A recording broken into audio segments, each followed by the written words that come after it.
Muy bienvenidos a Tecnociencia, el podcast en YouTube, en Spotify, en todas las plataformas digitales de ADN. Y hoy tenemos a un gran invitado. Es Premio Nobel de la Paz, creador del Climate Reality Project, fue vicepresidente de los Estados Unidos y es una de las voces más importantes del mundo sobre el cambio climático. Me refiero a Al Gore. ¿Cómo está, Al Gore? Muy bienvenido a nuestro programa. I'm fine. Thank you very much. I wish I could. Estoy bien, gracias por permitirme hacer la entrevista en español. Habla un poco de español. Solamente un poquito. Pero qué bien, estoy muy agradecida de tenerlo aquí en Tecnociencia. Y quiero preguntarle primero, ¿de qué manera la desinformación es un gran problema para la acción climática? Yeah, that's a great question to start with. Very few people Sí, esa es una muy buena pregunta para empezar. No muchas personas se enfocan en esto, pero es uno de los aspectos más importantes del problema. Hay un famoso libro llamado Mercaderes de la Duda que documenta cómo la industria de los combustibles fósiles utilizó una estrategia creada años antes por las compañías tabacaleras para engañar a la gente y hacerle creer que fumar cigarrillos no tenía consecuencias para la salud. Incluso contrataron a algunos de los mismos expertos en relaciones públicas y a algunos científicos dispuestos a traicionar la ciencia y difundir información falsa.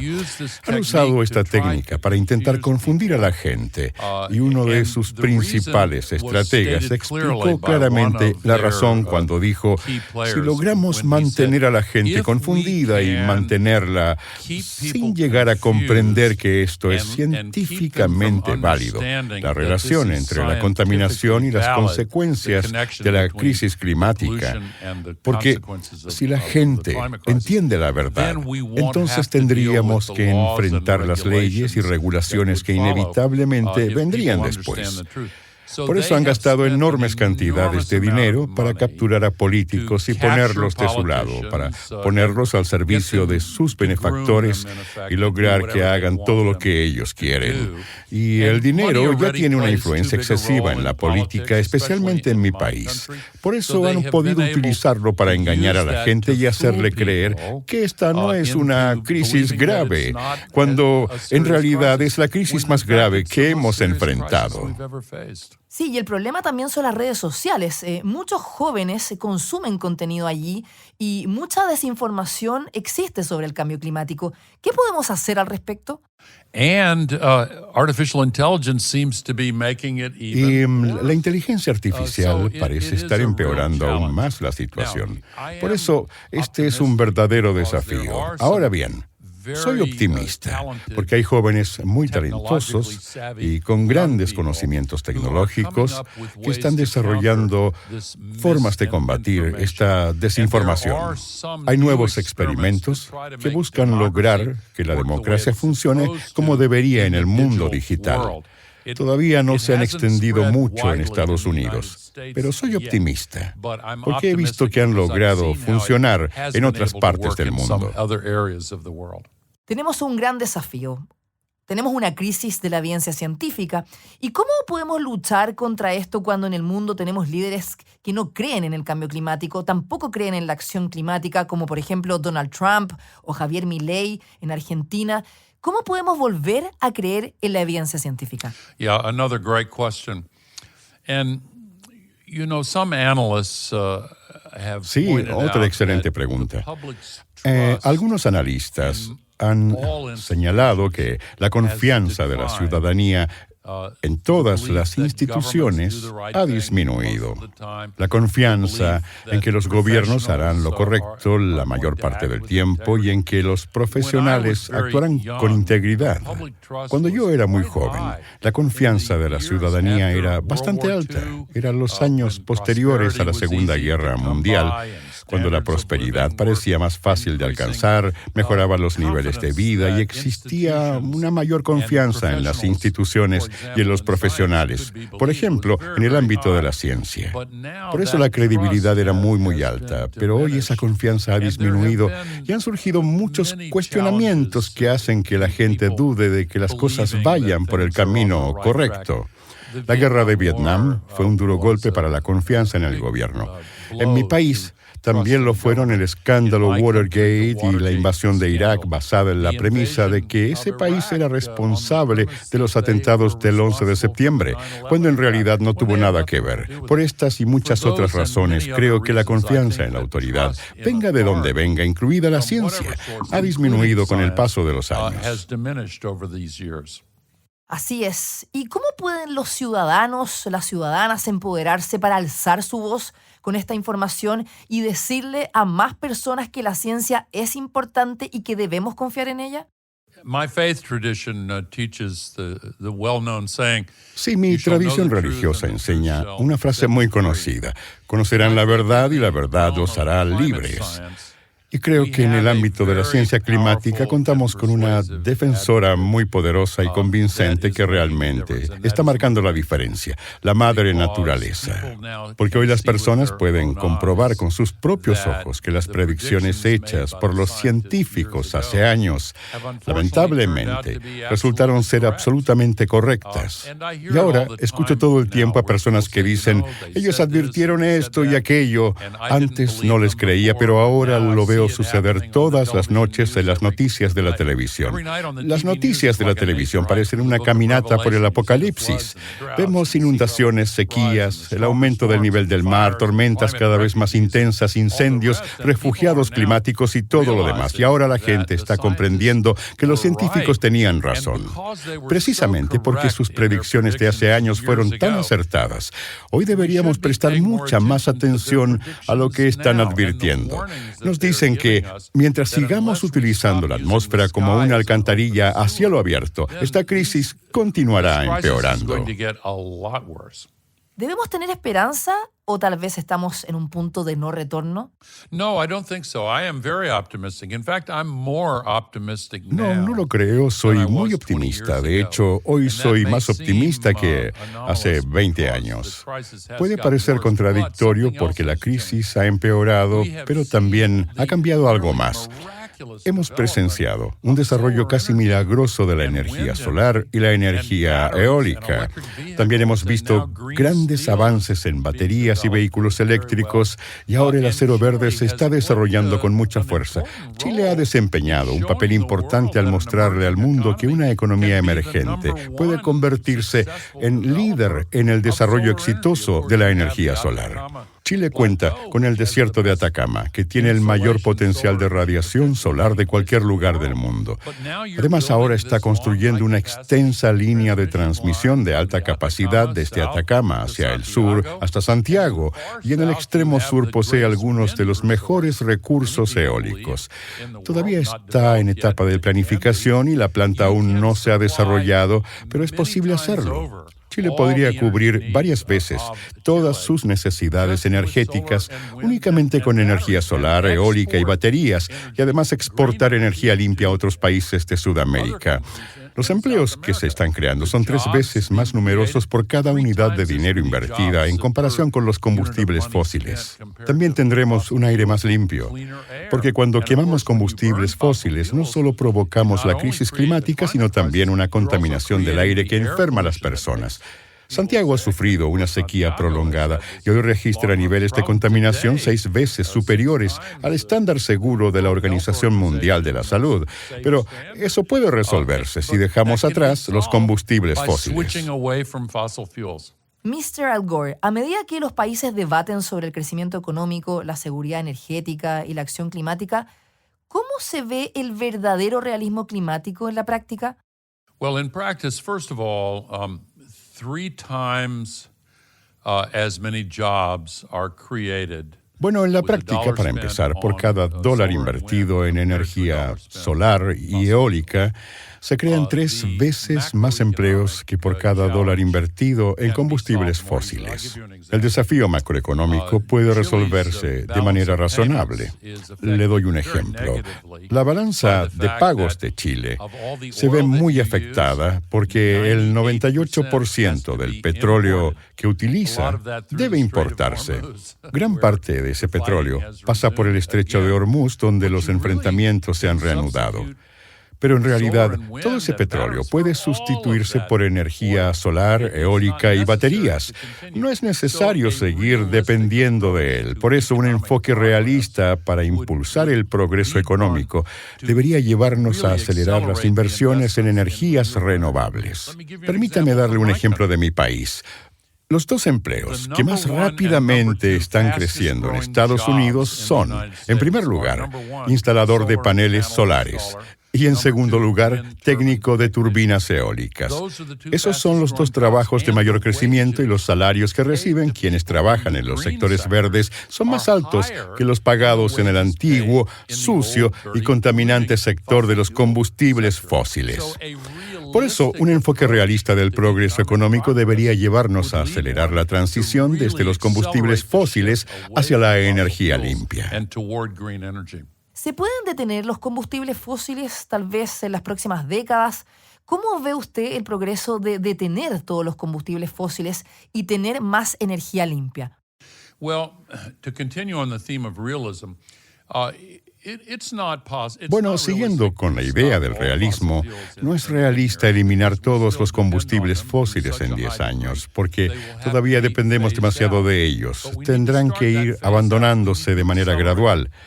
Tenemos que comenzar esa eliminación gradual y acelerarla. Las empresas de combustibles fósiles están intentando impedir esas decisiones y han capturado a los políticos.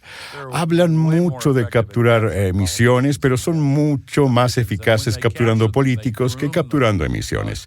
Y cuando los capturan, los moldean para que hagan todo lo que quieren. Les dicen, salten, y el político responde, sí, señor, ¿qué tan alto? Lo haré de inmediato. He visto esto en la práctica y es lamentable porque es una traición a la ciudadanía.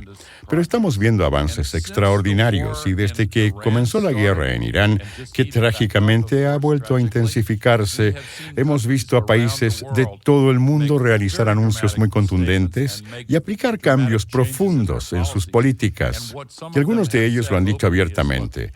Mire, ya estamos cansados de los combustibles fósiles. Cada pocos años se interrumpe el suministro y hay una enorme volatilidad en los precios. En cambio, si se recurre al viento, al sol, no existe esa volatilidad asociada al costo del combustible. No hay ningún costo de combustible. El viento y el sol son gratuitos y están disponibles en todas partes del mundo. Además, generan más empleos y ayudan a limpiar el aire. Por eso, lo único que está frenando esta transición es la oposición de las compañías de combustibles fósiles. Podemos superar ese obstáculo, pero necesitamos políticos dispuestos a escuchar a la ciudadanía y no actuar como servidores de quienes contaminan con combustibles fósiles. Muchas empresas están haciendo verdaderos esfuerzos. Y ahí mi pregunta es, ¿cómo podemos reconocer el liderazgo climático real sin confundirlo con greenwashing, que es el lavado de imagen verde? Yeah, great question. There are a lot of people who are now watching carefully to guard against greenwashing. Sí, excelente pregunta. Hoy hay muchas personas observando atentamente para detectar y denunciar el lavado de imagen. También veo muchos sitios web, varios de ellos administrados por jóvenes que están trabajando intensamente para desenmascarar a quienes practican este engaño y exponer sus engaños. Creo que podemos confiar en estos grupos ambientalistas y que están haciendo un excelente trabajo para explicar y denunciar estas prácticas. Pero tiene razón, a veces están ocultas y es difícil descubrirlas. Aún así veo mucho entusiasmo y esa es una de las razones por las que realizo estas capacitaciones en distintas partes del mundo. ¿Qué importancia tiene su proyecto The Climate Reality Project? ¿Y por qué es tan importante darle esta herramienta a los ciudadanos para hablar y entender el cambio climático? Para entregarles información, conectarlos con redes y especialistas y capacitarlos en herramientas de incidencia, de modo que puedan encontrar la verdad con mayor eficacia y comunicarla mejor. Dar a conocer la verdad es la tarea más importante. Por eso, esta es la tercera capacitación masiva que realizo aquí en Chile. También hemos desarrollado una nueva herramienta científica llamada Climate Trace, que permite rastrear con precisión de dónde proviene la contaminación. Monitoreamos regularmente 300 satélites y otros sistemas de observación que permiten identificar de dónde proviene la contaminación. Además, elaboramos informes periódicos sobre 745 millones de fuentes puntuales de emisiones, incluidas todas las que existen aquí en Chile, y para cada una de ellas proponemos soluciones para reducir la contaminación. ¿Usted cree que la inteligencia artificial es una buena herramienta para luchar contra el cambio climático? Yes, artificial intelligence has pluses and minuses where the climate is concerned. Si la inteligencia artificial tiene ventajas y desventajas en lo que respecta al clima, el aumento de las emisiones provenientes de los centros de datos es un problema serio. No es motivo para entrar en pánico, pero sí para preocuparse seriamente. Y algunas de las empresas que están construyendo estos centros de datos están encontrando formas de reducir la contaminación, pero también hay ventajas. Uno de los economistas más destacados del mundo, Nick Stern, de la London School of Economics, acaba de publicar un estudio que muestra que es muy probable que la inteligencia artificial contribuya a reducir las emisiones si la utilizamos para identificar y eliminar el desperdicio de energía y disminuir las emisiones donde sea posible. Eso me da esperanza, porque creo que es la herramienta más poderosa que jamás hemos visto surgir del mundo de la ciencia y la tecnología. Por eso me siento muy optimista. Pero tenemos que prestar mucha atención a cómo gestionar el consumo de agua y evaluar si debemos exigir lo que llaman un sistema de circuito cerrado para que no se agoten los recursos hídricos de la zona donde se instalan. También debemos insistir en que utilicen energías renovables en lugar de combustibles fósiles para que sus emisiones no agraven la crisis climática. Ahora me gustaría hablar sobre la migración climática, que ya está forzando a millones de personas a abandonar sus hogares en distintas partes del mundo. ¿Cree que esta será tal vez el mayor desafío humanitario de este siglo? Bueno, podría ocurrir. La Organización Mundial de la Salud tiene un comité sobre migración que ha advertido que si no dejamos de usar la atmósfera como una alcantarilla a cielo abierto y no frenamos la acumulación de contaminación que atrapa el calor, podríamos ver a más de 1.000 millones de refugiados climáticos cruzando fronteras internacionales durante los próximos 30 o 35 años. Y ya hemos visto casos en que unos pocos millones de refugiados climáticos cruzando fronteras han provocado reacciones xenófobas, demagógicas y neoautoritarias en países como Hungría, por ejemplo. Si observamos el atractivo que Donald Trump ejerce sobre algunas personas, este se basó en su explotación demagógica de la migración y del miedo a los extranjeros. Y si llegáramos a tener más de 1.000 millones de refugiados a causa de la crisis climática, las consecuencias podrían ser extremadamente dañinas. Pero este es el punto. Hoy existen algunas zonas del mundo, principalmente en el desierto del Sahara, en África, donde la combinación de calor y humedad hace imposible que una persona sobreviva más de unas pocas horas al aire libre. Pero como tanto la temperatura como la humedad están aumentando, se prevé que esas zonas se expandan y abarquen amplias regiones de India, Pakistán, Indonesia, Filipinas, Centroamérica, el norte de Sudamérica y África Central, lo que podría elevar el número de refugiados climáticos a niveles inaceptables e inmanejables. Mi tradición religiosa me enseña a recibir al extranjero y acoger al refugiado. Pero mi experiencia anterior en la política me enseñó que si llegan demasiadas personas en un periodo muy breve, los demagogos pueden aprovecharse de esa situación para fomentar el odio hacia los extranjeros y ganar poder, alimentando ese rechazo entre quienes son más vulnerables a ese tipo de mensajes. Se cumplen 20 años después de Una verdad incómoda, An Inconvenient Truth, su documental. Si usted tuviera que crear la presentación nuevamente para la generación Z, ¿qué cambiaría? Bueno, mi presentación de hoy sería exactamente la misma que hice aquí en Santiago esta mañana. Sí, y a veces presento una versión mucho más breve. Y, sinceramente, desearía que los científicos se hubieran equivocado en las predicciones que hicieron hace años, pero lamentablemente tenían razón y los respeto profundamente, no solo por haber acertado, sino también por su generosidad y por la enorme paciencia que muchos de ellos han tenido conmigo, explicándome las cosas una y otra vez para que pudiera comprenderlas y expresarlas en un lenguaje que yo entendiera y así comunicarlas a otras personas. Si hoy hiciera otra película, sería una versión actualizada de las advertencias, de los ejemplos de sus impactos, de la explicación de sus causas y de su vínculo con la industria de los combustibles fósiles. También mostraría las soluciones que ya están disponibles, lo atractivas que son, los beneficios que pueden generar para nuestra economía e intentaría inspirar a las personas a formar parte del movimiento político que enfrenta esta crisis. Este es el desafío más grave que hemos enfrentado y tengo mucha esperanza y optimismo en que, al estar a la altura de este desafío, podremos revitalizar la democracia y resolver también otros problemas. Finalmente, para usted, ¿cuál es la principal mentira sobre el cambio climático? Well, there are two. May I select two?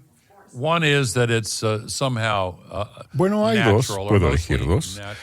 Una es la idea de que esto es de alguna manera natural o principalmente natural. Los científicos han demostrado, más allá de toda duda razonable, que no es así. Quien todavía lo crea está dejándose engañar deliberadamente. Tal vez se aplique ese viejo dicho: es difícil convencer a alguien de la verdad cuando sus ingresos dependen de no comprenderla. Pero la segunda mentira es que no podemos resolverlo. Sí podemos. Hoy ya contamos con las soluciones. Son más limpias, mejores y más baratas. Crean más empleos, mejoran nuestras vidas y hacen que nuestro futuro sea más esperanzador. Y permítanme agregar algo más. Quienes tenemos mi edad, tenemos la obligación de decirles a los jóvenes de hoy que merecen tener esperanza, merecen poder mirar su futuro con optimismo. Y lo que mi generación ha permitido que ocurra tiene que corregirse. Si alguna vez dudan de que podamos encontrar la voluntad política suficiente para hacer lo necesario, recuerden que la voluntad política también es un recurso renovable. Mr. Al Gore, muchas gracias por esta conversación. Estoy muy feliz de que esté aquí en Chile, también en Tecnociencia, el podcast, y espero que nos visite nuevamente. Agreed. Gracias.